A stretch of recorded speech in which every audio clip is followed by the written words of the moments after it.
Graças a Deus, né? Agora foi bom. Oi. Oi, padre, tudo bom? Meu nome é David. Tudo bem, David? Sou estudante de filosofia da religião e eu gostaria de insistir no ponto que o meu amigo Cauã trouxe aqui, né? Referente ao ocultamento divino, inclusive, que ele trouxe.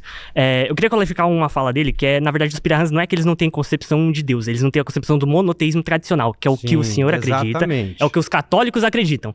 Então, nessa concepção, eu gostaria de trazer eu gostaria de questionar exatamente, então, para que o senhor está aqui nesse debate? Para que o senhor está... Por que o senhor é católico se, no caso, a Bíblia não é um livro para pessoas que não creem? Para que é necessário o proselitismo religioso, se no caso essa concepção de Deus, né, e essas crenças religiosas não são para as outras pessoas que já não acreditam? Eu gostaria de saber isso, porque simplesmente não ficou claro para mim. Primeiro eu tô aqui porque eu fui convidado, né? Igual você foi. Fui convidado e aceitei o convite. Na posição de padre. Aqui. Claro, na posição de padre. Eu sou Exatamente. padre, né? Corrigindo, o cristianismo não é a única religião monoteísta. Muçulmanos são monoteístas. Você falou, né? Não Depois você assiste que você vai ver, né? E os judeus também são, né? Então essas três religiões que a gente considera que são religiões monoteístas. Exatamente. Que acreditam no mesmo Deus. Mas você falou... cada uma, olha só, e cada uma acredita que o seu livro revelado aliás, o seu livro é aquele que é genuinamente inspirado. Sim. Certo? E aí, complicado, né? Olha, você falou uma coisa que é muito certa, corrigindo o seu colega que veio anterior. Em todas as civilizações que a gente conhece, existem ritos, e ritos que transcendem na compreensão das pessoas. E aí cada um tem a sua visão de Deus. Só que o cristianismo, ele se... Não exatamente. Na verdade, Mas existe eu nem falei nada. O que é exatamente? Na verdade, existe um estudo, né, publicado em um journal sobre antropologia. Agora não vou lembrar o nome do estudo, mas existe aí não tem base aqui, porque você não lembra o nome do... Ele tem um artigo de um filósofo chamado T.D. Smith, que é um filósofo animista. Ele utiliza esse artigo, né, justamente para motivar a concepção animista de mundo. E nesse artigo ele menciona esse outro artigo sobre antropologia, que é referente justamente à quantidade de pessoas de tribos, né, de caçadores-coletores, que acreditavam em concepções ali religiosas, mas não teístas, por assim dizer. Não, religiosas, o que eu tô tentando te falar. Mas você tá tentando colocar como se essas tribos, de jeito nenhum, como essas tribos de caçadores-coletores do passado, como se todas elas acreditassem numa concepção monoteísta de Deus, como se tivesse uma convergência entre elas. Com certeza não. Esse argumento que você tá usando é um argumento chamado de argumento do consentimento comum. E já foi abandonado na filosofia da religião como apoiador do teísmo. Você tá colocando palavras na minha boca nesse momento. Então, esclareça. O que eu estava falando desde o início, nesse momento, é a compreensão de algo que transcende, que não significa que é o Deus que eu creio. Eu quis falar desde o início que o ser humano é, por natureza, inclinado a acreditar alguma coisa que está para além, aquilo que é metafísico. Você, como estudante de filosofia, aquilo que os nossos olhos não conseguem alcançar. Mas o que uma tribo lá que tem na África ou na Amazônia crê, com certeza não vai ser o mesmo que eu creio. Existe um termo na teologia que nós chamamos de sementes do verbo. É aquilo que do evangelho, aquilo que da fé cristã está presente nas Sagradas Escrituras. Deixa eu terminar. Por exemplo, o nome do artigo do filósofo T.D. Smith, onde ele menciona esse artigo de antropologia, é justamente The Common Consent Argument, tá? Pesquisem. Vou pesquisar. Tudo bem. Obrigado.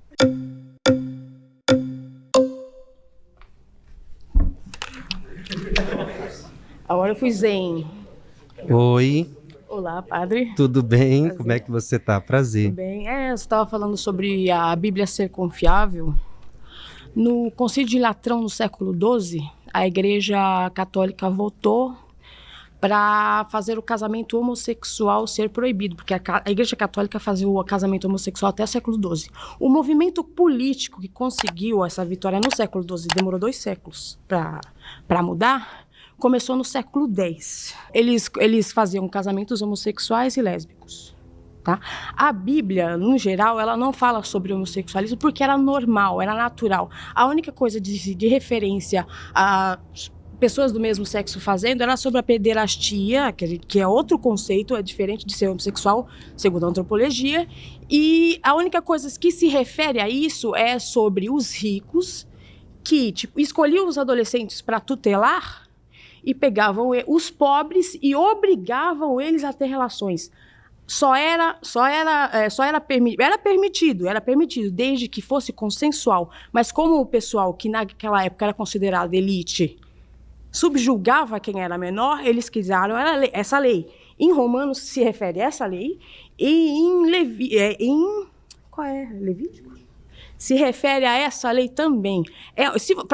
Tipo, na antropologia, você não pode afirmar certas coisas sem estudar os arredores. Essas leis também existiam nos povos ao redor ali. Entendeu? A história de Ruth e Noemi, por exemplo, Ruth era palestina, ela era de outra religião, que casou com um judeu, filho de Noemi. E aí, quando os filhos dela morreram, ela falou, vai arranjar casamento, você vai ficar comigo, que eu sou viúva, pobre, sobrevivendo de doações de judeus. Mas não tem nada a ver com Bíblia o que você está falando, e está tudo muito confuso, viu? Tem tudo a ver com Bíblia, amor. E primeiro eu gostaria de fazer uma correção. Você usou um termo que é pejorativo e preconceituoso, que é homossexualismo. A OMS tirou esse termo. Tá certo, eu sou bissexual, moço. Pois é, mas eu não tô sendo preconceituosa, não. Você está querendo distorcer. Você não está argumentando. Você não está argumentando o que eu estou dizendo. Você está falando que não tem nada a ver com a Bíblia e tem tudo a ver. Você é que não sabe de nada do que eu falei agora e tá aí. Tchau. Entendi nada. Volte aqui pra gente conversar. Volte aqui. Eu acho que ainda tem mais tempo. Como é que a Bíblia pode ser confiável se a Igreja Católica modificou essa lei para proibir o casamento entre homossexuais? Nunca houve essa liberação, seus estudos estão equivocados a respeito disso, tá bom? E outra coisa, a igreja hoje tem uma atitude de tanta acolhida ao seu público. Você não pode julgar os erros do passado de alguma coisa pela realidade. Papa Francisco recentemente, porque até hoje os homossexuais, transexuais, não binários são perseguidos e morrem por causa dessa religião. Da igreja. E por causa de... A humanidade só avançou por causa do cristianismo.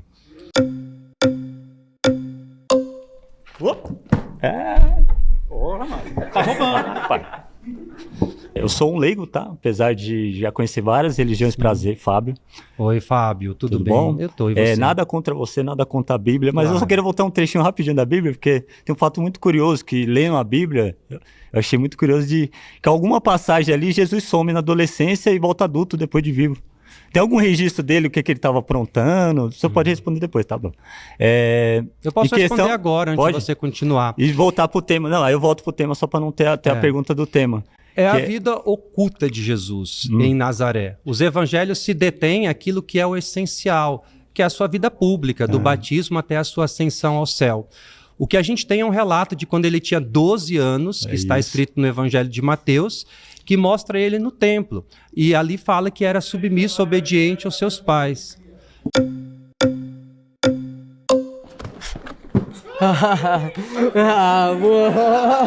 Pergunta a metade que eu pergunto a outra metade. Você quer ir os dois? Quer ir? Pode ser. Achei fofo. Eita.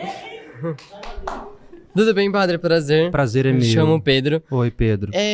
Eu queria só assim, entender, porque quando eu entendo esse sentido que o cristianismo deve dar para as pessoas, né, no sentido de vida, assim, para cada um, só que eu queria entender em um sentido histórico, por que você está alegando isso, que a gente tem diversos movimentos que provam o contrário, né? E aí eu queria entender o seu pensamento, o seu ponto quanto a isso. Sim. Eu penso que o cristianismo, ele contribuiu de forma significativa para a compreensão de sociedade que a gente tem hoje. A igreja foi responsável pela criação das primeiras universidades, Bolonha, Oxford, Paris. A igreja sempre... Eu estou falando, isso é só pesquisar, dá um Google que você vai descobrir quem foi que começou essas universidades, né?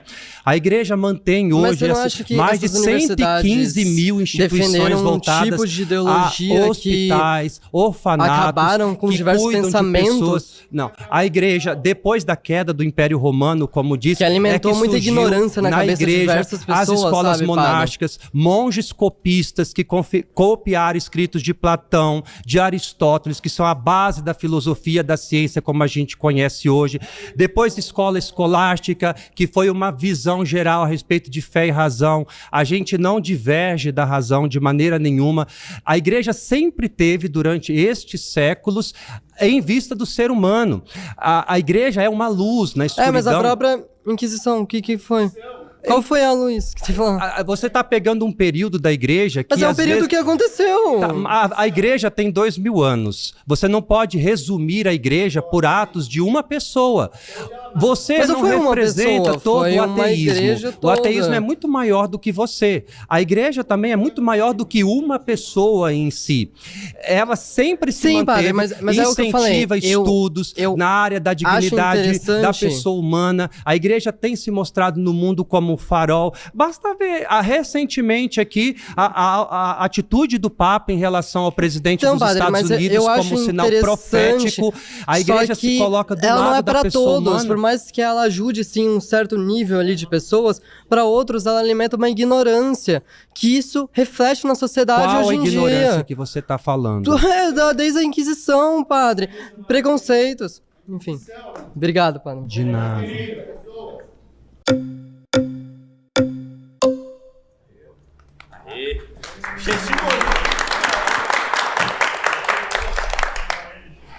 Meu nome é Barão de Azevedo Tudo bem, Barão? Pontes, seu criado.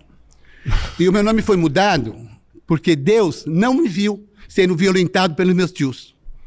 Deus, seu Deus, cego, calado, mudo, gozando com a minha dor. Eu tinha um outro nome que eu não podia aceitar. Então hoje eu mudei meu nome para Barão. Foi difícil, mas eu mudei. Como que vai se acreditar num Deus que não existe? Uma Bíblia mentirosa. Uma Bíblia que diz assim, ó, vou acabar com o mundo porque está tendo putaria. E aí o cara acaba o mundo e deixa um cidadão, o tal de Ló, que vai lá e come as 2 filhas.